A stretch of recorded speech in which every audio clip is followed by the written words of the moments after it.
السلام علیکم ناظرین، تبصرہ خبرنامے میں آپ کا استقبال ہے۔ تلنگانہ میں لوک سبھا کے پہلے مرحلے کے تحت ریاست کے تمام 17 سیٹوں پر آج ووٹ ڈالے گئے۔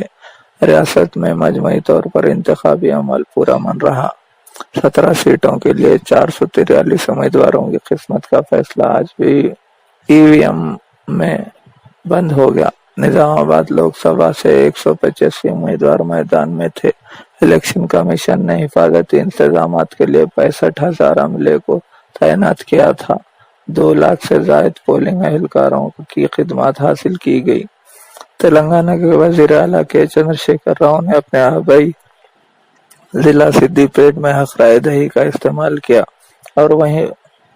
اور کارگزار صدر تلنگانہ راشٹریہ سمیتی کے تارک راما راؤ نے اپنے افراد خاندان کے ساتھ پولنگ بوتھ پہنچ کر اپنے ووٹ کا استعمال کیا۔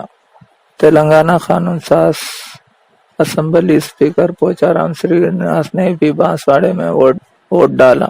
ٹی آر ایس امیدوار کے کویتا نے بودن کے موضوع پتنگل میں اپنے شوہر کے ہمراہ حق رائے دہی سے استفادہ کیا۔ کانگریس امیدوار مدھوگڑی آج کی بی جے پی امیدوار ڈی اروند نے بھی اپنے ووٹ کا استعمال کیا۔ واضح رہے کہ نظام آباد میں 185 امیدوار میدان میں ہیں۔ 12 بیلٹ یونٹس کے استعمال کے ذریعے رائے دہی منعقد ہوئی۔ نظام آباد میں صبح 8 بجے سے رائے دہی کا آغاز کیا گیا، جو شام 6 بجے اختتام پذیر رہا۔ نظام آباد میں کمشنر آف پولیس کارتکا کی نگرانی میں سخت پولیس بندوبست کیا گیا۔